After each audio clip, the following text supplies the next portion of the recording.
this is Jerry from AdventurousJeriLynn. Well, you saw the video. I'm not sure if I put it in the beginning or the end. We sold the Corvette.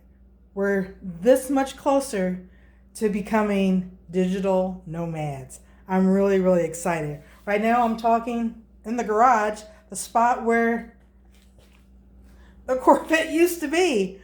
I wanted to do a little B-roll where there's no talking, just, zooming in on, the object and, walking in and seeing, oh my gosh, there's no more car. It's just a bicycle. So we are just taking step by step, getting that much closer, and I'm so excited. I like to say we have hiccups. We have hiccups in life, and it just happens to be, one time you get a buyer and they said they're going to buy, and the next thing you know, it doesn't happen. And, what can you do? You improvise, you keep going. You don't stop. You just keep moving. And eventually, a buyer will come. And I'm so glad we did. I'm so glad we finally found a buyer.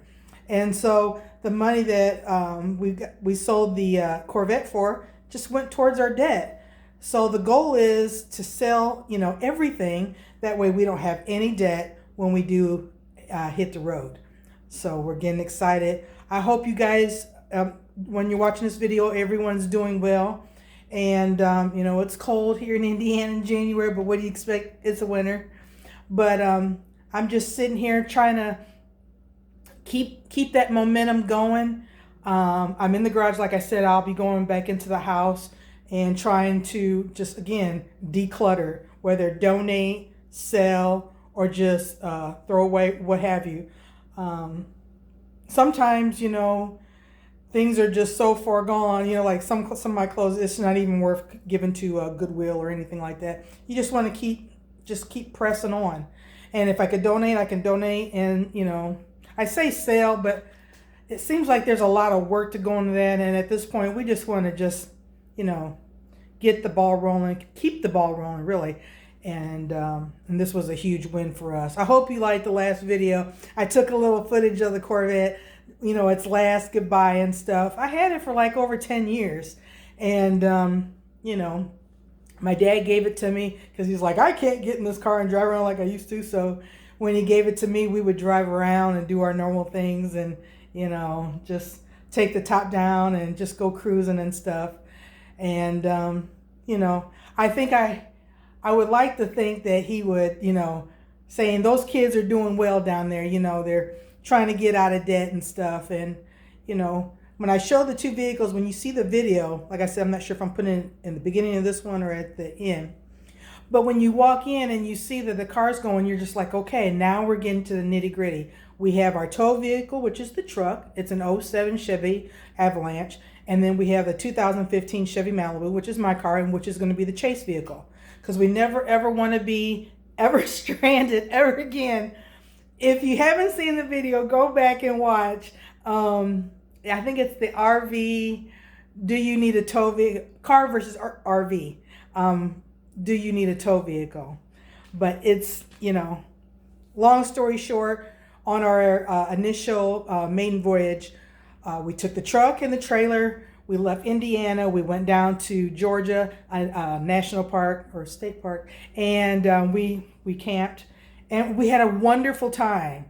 And the next thing you know, we were checking out, the next day or whenever, however long we stayed. I can't remember. Short memory. Anyway, so when we checked out, we were going to take I-75 and then kind of wind our way through the Smoky Mountains. And I said, you know what, let's take the scenic route, because, I-75 was just like really slammed. And it was a Friday, and we're like, people were getting off work and what have you, and just traffic was backed up. And we were going through Atlanta, which, the traffic is just it's so busy. And so what we did was, he says, okay, so we took a side road, well, not a side road, a smaller highway. And shortly after we got off there, the trucks just start acting weird. And then we were lucky enough to pull into a gas station was a real small gas station.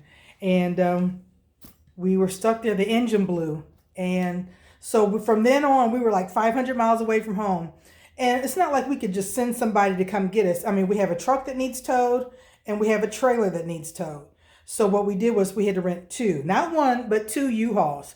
And the only two that they had left were these big 26-foot U-Hauls. Then we had to rent a dolly to put the truck on.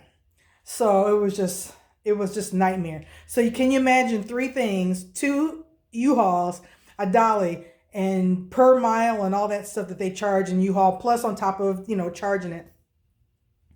It was just nuts, needless to say. I'll put this up a little bit so you can see me better. But yeah, anyway, so yeah, it was not the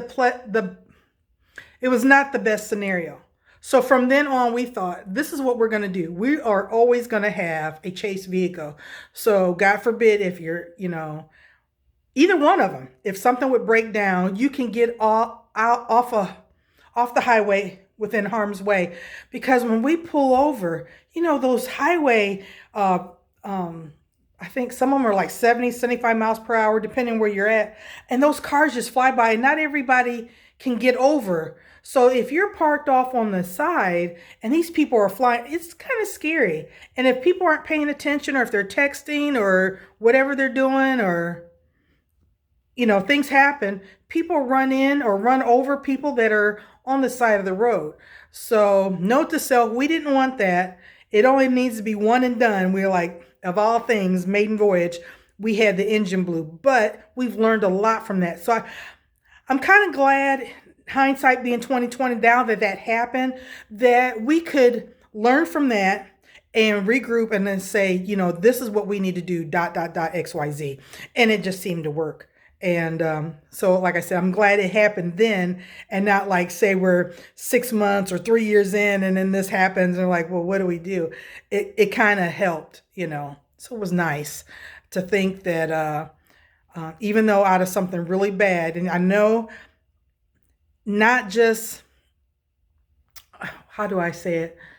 We always want to get upset, and I'm one to get upset. If things happen, you're like, oh my God, everything just seems to be going wrong. Well, you can learn after everything settles down and the dust goes down. You can, regroup and say, this is what I learned. What can I do to make this better if it happens again? It's just a learning thing. So again, I just wanted to let you know that we are just keep plugging away, and this is what's gonna be next thing, the contents, and the next thing, we want to put the house up for sale, and then we can just start moving along. Yeah, that's what we want to do. I'm so glad you come back every week. Thank you to my new subscribers. I've really had a big jump recently in subscribers, and I want to say all to my